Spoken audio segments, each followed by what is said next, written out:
The Flashforge Creator 5 Pro is shipping now, and early adopters are already integrating it into real workflows with real impact. Here's what they have to say. At that moment, everyone was cheering, but only we knew the real reason what happened the night before. What really won us the match was the 17th version, printed the night before. Before the final revision, we were just patching problems. That night was tight. We had to show up on the field the next day. So, the 17th version wasn't just one more print. It was finally the chance to get it right. A robot isn't just one part. It's a mess of materials, structures, compromises, all falling apart on the same night. Before the revision, we tackled every problem in isolation. But then it hit us. You need to look at them all at once. You are short not on time. You are short on a machine that lets you keep iterating. We use high-strength materials for the protection and the connection, while soft materials for high-impact energy absorption. Color is not just decoration. It's also important for assembly data and identification. This time, we made all materials and colors work together inside a single machine.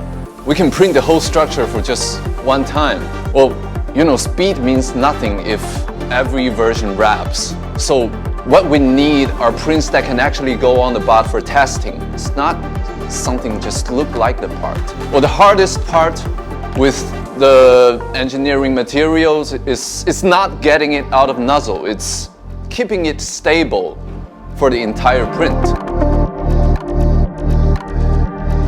We're rarely printing for just an hour. It's going all night. Creator 5 Pro can effectively block the toxic substances and pungent odors of volatile materials. While the machine is running, we can still keep iterating on the next version. It can't just be fast. It has to be stable too. It has to be something you can count on.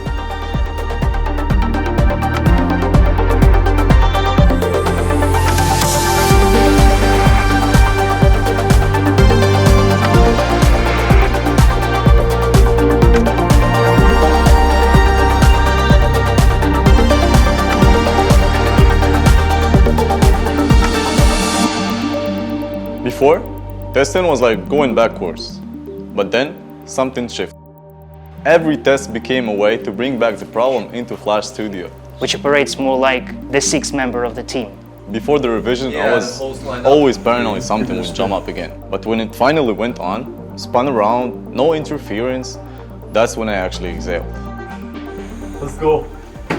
Everyone else saw the final match. We saw the 16 failures before it, and the machine that made the last version show up on time. We just went through 17 iterations in a single night. But nights like this, they happen everywhere.